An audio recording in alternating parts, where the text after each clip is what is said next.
नमस्कार किसान भाइयों, फार्मर सपोर्ट चैनल में आपका स्वागत है। आज इस वीडियो में ताइवान तरबूज की खेती करके कैसे लाखों रुपए आप कमा सकते हैं, पूरी जानकारी दी जाएगी।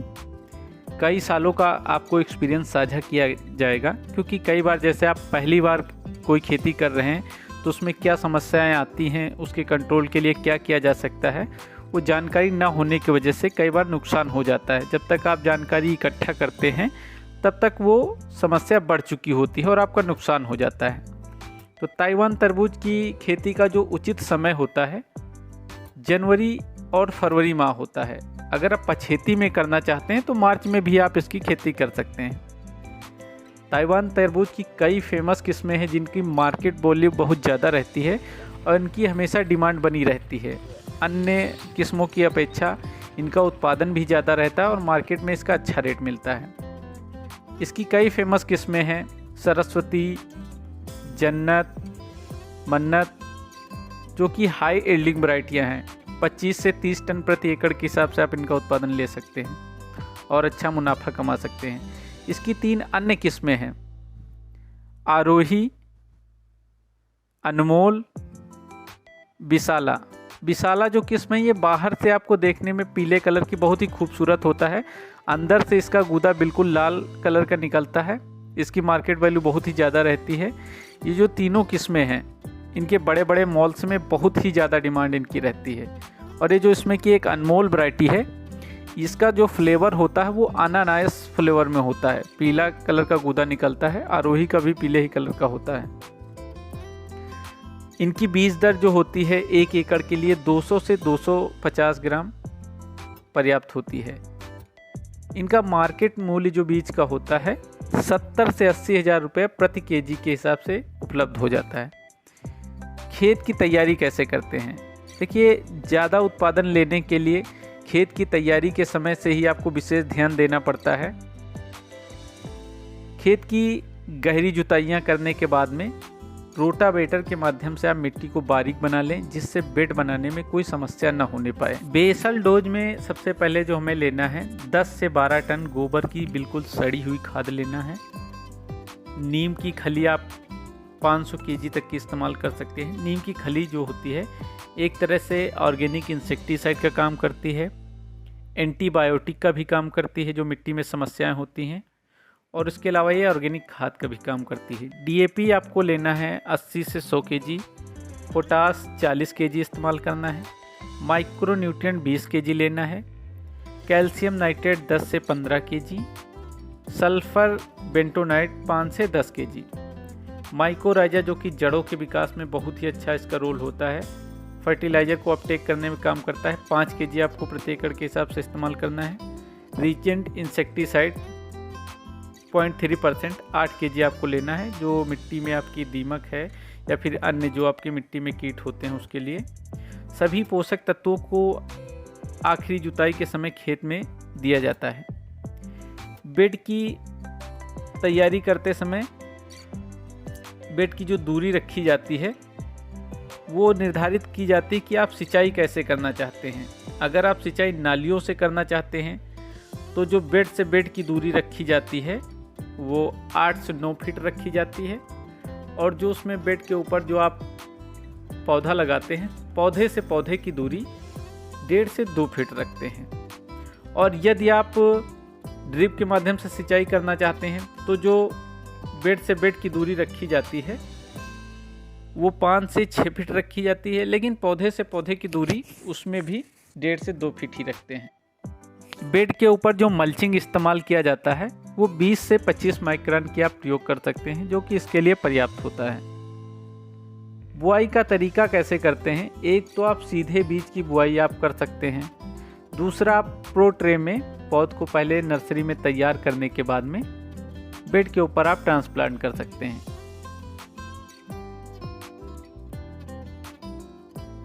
तरबूज की खेती में तभी आप अच्छा उत्पादन ले पाएंगे जब आप एक शेड्यूल के साथ फसल का मैनेजमेंट करते हैं। पौध रोपाई के बाद में जो प्रारंभिक अवस्था में समस्याएं आती हैं या प्रारंभिक ग्रोथ के लिए 4 से 5 ड्रेंचिंग की इसमें आवश्यकता पड़ती है। इसमें आपको जो ड्रेंचिंग की मात्रा बताई जाएगी वो 250 लीटर पानी में मिला के प्रति पौधे में 50 से 60 ग्राम जड़ के पास में देना होता है। सबसे पहली जो ड्रेंचिंग हम करेंगे रोपाई के 3 दिन के बाद में करते हैं। इसमें कार्बेंडाजिम 50% जो होता है 400 ग्राम लिया जाता है, ह्यूमिक एसिड 200 ग्राम आप ले सकते हैं और इसको घोल के प्रति पौधे के पास में दिया जाता है। दूसरी ड्रेंचिंग में आप रोपाई के 5 दिन बाद NPK 174400 600 ग्राम, इमीडाक्लोप्रिड 70% का आता है 30 ग्राम इस्तेमाल करना है।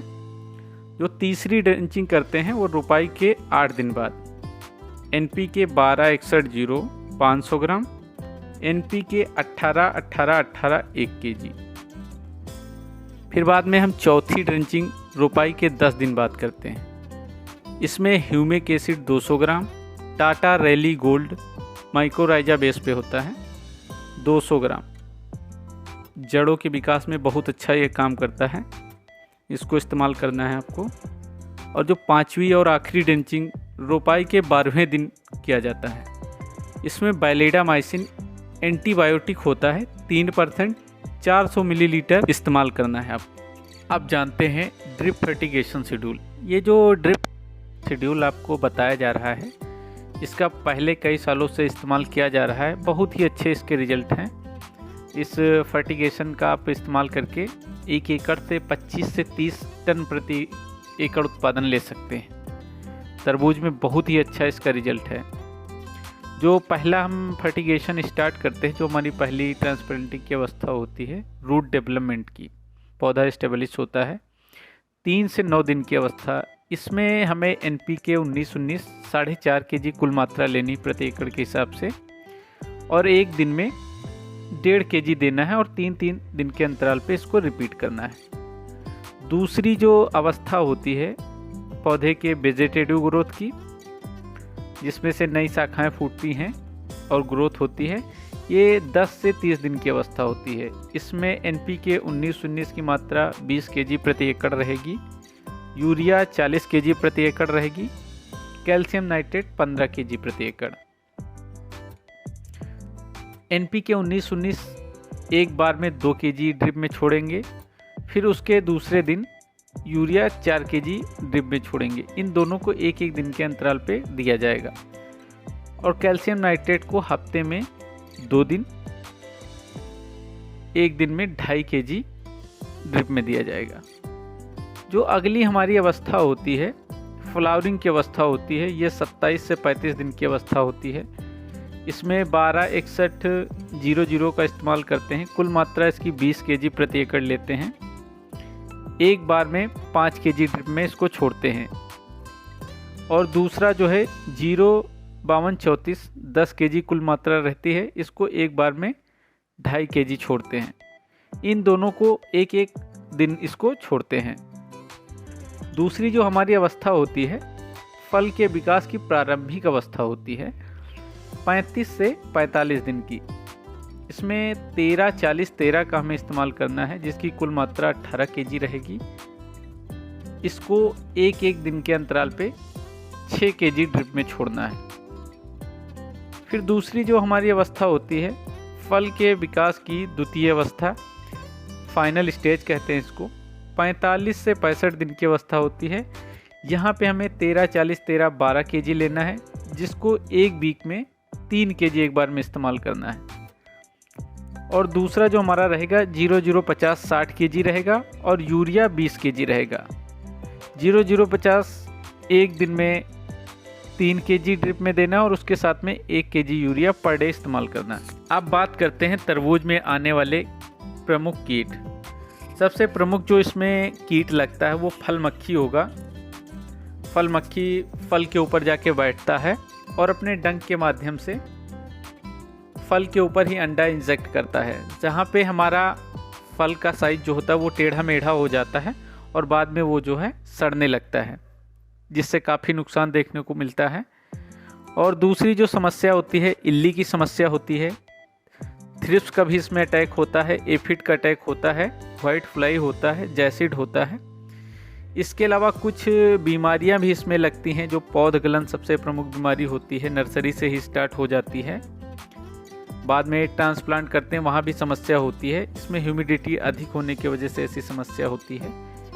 दूसरी जो समस्या होती है बैक्टीरियल झुलसा, पूरे का पूरा पौधा एक ही बार में सूखने लगता है, काफ़ी नुकसान होता है। और इसकी एक बीमारी होती है पाउडरी मिल्ड्यू, डाउनी मिल्ड्यू, गमी ब्लाइट, जिसमें आप देखते हैं तने के पास में चिपचिपा गोंद टाइप में निकलता है। इसके अलावा तरबूज के प्लांट में आपको नेमाटोड की भी समस्या देखने को मिल जाती है। इन सभी समस्याओं को देखते हुए एक तरबूज का स्पेशल शेड्यूल तैयार किया गया है स्प्रे के लिए, जिसमें इन सभी चीज़ों का ध्यान रखा गया है। कई बार क्या होता है, जब फसलों में बीमारियां आ जाती हैं तब हमें पता चलता है। उस टाइम में जब तक हम स्प्रे करते हैं तब तक हमारा 10 से 15% का नुकसान हो चुका होता है। अगर आप इस शेड्यूल का इस्तेमाल करते हैं तो इन समस्याओं से आने से पहले ही आप स्प्रे कर चुके होंगे, जिससे अपनी समस्या से बच सकते हैं। जो पहला स्प्रे आपको लेना है, रोपाई के 8 दिन के बाद पहला स्प्रे देना है। NPK 19-19 50 ग्राम, बायोबीटा 30 ml। ये जो आपको मात्रा बताई जा रही है, ये 15 लीटर का जो पंप होता है उसके अनुसार बताया जा रहा है। दूसरा स्प्रे जो आप लेते हैं रोपाई के 15 दिन के बाद, मल्टीप्लस माइक्रोन्यूट्रिएंट आता है, इसको 30 ml लेते हैं। NPK 17-44-0 75 ग्राम, UPL का साफ 50 ग्राम। इसमें क्या होता है, ये हमारी प्रारंभिक ग्रोथ की अवस्था होती है और इसमें जो है फंगस का भी अटैक होने लगता है और कीट की भी समस्या रहती है, तो सभी चीज़ का कम्बिनेशन इसमें दिया जा रहा है। तीसरा रोपाई के 22 दिन के बाद में हमें लेना है स्प्रे। इसमें एम्बिशन टॉनिक आता है बायर का 30 ml, NPK 12-61-0 75 ग्राम, कॉन्फिडोर इंसेक्टिसाइड 12 ml। फिर जो हम चौथा स्प्रे लेते हैं रोपाई के 30 दिन के बाद में, Coragen insecticide 6 ml, Tata master fungicide 30 ग्राम।